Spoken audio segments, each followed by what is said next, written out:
Valve launching mobile apps.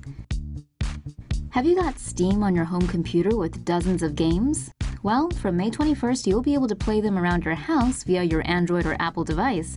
On that day, Valve, creators of Steam, will launch Steam Link. Provided you're connected to the same network as your Steam Library mainstay computer, this app, CNET reports, will let you access your games on other devices around the house.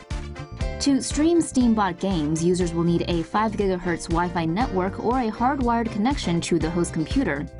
But it's not just video games Valve's into streaming. Ars Technica reports the company is also launching a mobile streaming app dubbed Steam Video. That'll let users watch shows and movies bought on Steam on their mobile device. Here's more on gaming. Oh, this is rare. A copy of the legendary Sonic the Hedgehog 2 was mysteriously purchased by someone in March from a game store that has been carrying it since 1992. Covered by Tech Times, video game industry analyst Matt Piscatella tweeted that he was surprised to see Sonic the Hedgehog 2 for the Sega Game Gear pop-up in his sales report. Intrigued by the phenomena, Piscatella sent out a tweet hoping people on the interwebs could help him out. However, he wasn't able to immediately get any more info. This led to one theory saying that the game popped up in a Toys R Us as a sell-off, which makes sense, no?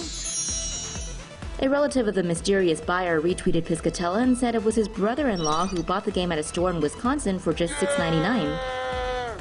And apparently the game was purchased in February and they thought they could play the game with their Sega Game Gear. Sadly, the console didn't work properly.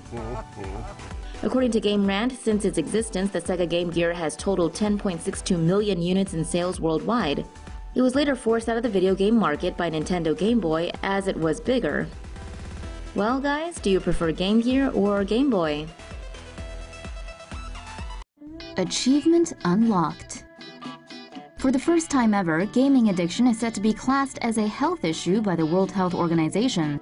According to a draft definition, symptoms of gaming disorder can include continuation or escalation of gaming despite negative consequences. It can also be shown by the gamer exhibiting impaired control over gaming and/or by more time being given to gaming, to the extent that it takes precedence over other important life aspects. And it's not like gamers can just go cold turkey. We mean, have you seen how they handle poultry? These symptoms have to go on for a year for a diagnosis to be assigned, but that time can be shortened depending on the severity of the gaming.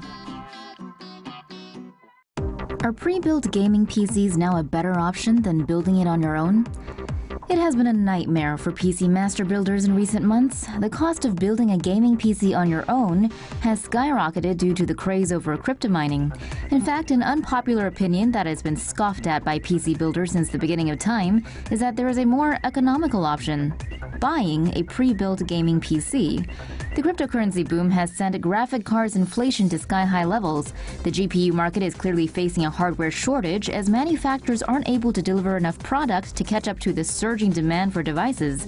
For example, the Radeon RX 570 cost under $200 last April, but now the price of the graphics card has gone up to around $600. Meanwhile, there are solid 1080-pixel pre-built gaming desktops that include the RX 570 or GPUs at the same tier. The Dell Inspiron 5675 series of gaming PCs come RX 570 equipped at only $850. The savings also apply to high-end desktops.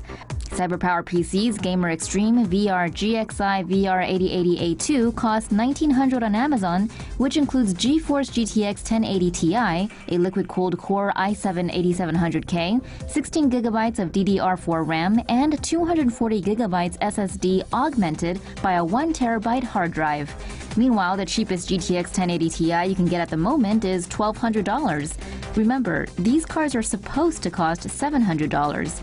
We're not telling you that you should buy a pre-built instead of building it on your own, but right now it sure takes a huge chunk out of your bank account to enjoy making a gaming desktop than it does to just buy a pre-made one. Or perhaps just spend $240 and jump onto the console peasant boat. Belgium and Hawaii are investigating loot boxes. Are video game loot boxes exposing minors to gambling? That's the answer authorities are seeking in Belgium and Hawaii. Loot boxes are virtual containers earned or purchased while playing a video game. They typically contain a randomized assortment of virtual items aimed at enhancing the player's experience and in-game abilities. Because of the elements of chance and money involved, Belgian and Hawaiian authorities are investigating whether the practice exposes minors to gambling. According to the Brisbane Times, a regulatory analyst for the state of Victoria in Australia said loot boxes do constitute gambling but are difficult to regulate. Loot boxes have been commonplace in gaming for some time now, but it was Electronic Arts' use of them in Star Wars Battlefront 2 that prompted recent concern. Hawaii State Representative Chris Lee described the loot box system in a new Star Wars game as an online casino designed to lure kids into spending money. Lee reckons publisher Electronic Arts employed predatory practices against children with their controversial loot box system in the game Star Wars Battlefront 2. Nintendo Switch security flaw puts all consoles at risk. Good news for all Nintendo Switch owners, your consoles all have a security flaw. Hackers have revealed how all Nintendo Switches can be made to run code through an exploit of an unpatchable flaw in the console's NVIDIA Tegra X1 chip. According to TechCrunch, the exploit is known as Fusey Julie and is talked about by developer Catherine Temkim from Reswitched. It makes use of a vulnerability at the silicon level of the Tegra X1 chip's USB recovery mode. The security flaw could allow for unwanted data to be exfiltrated, leading to Switch game piracy. The problem is the flaw is unpatchable, as the issue is with the hardware on the Tegra X1 chips. This means that millions of Switches will be permanently open to attack. Only new consoles with the code fixed at the factory will be safe from the exploit.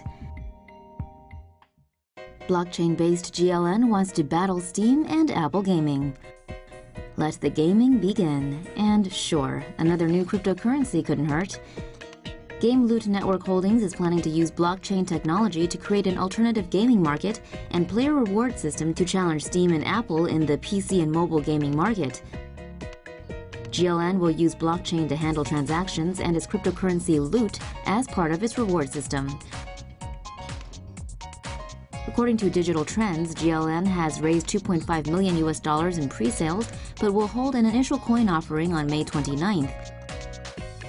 The company said during a test run, they saw 5 million in transactions and had 65,000 users.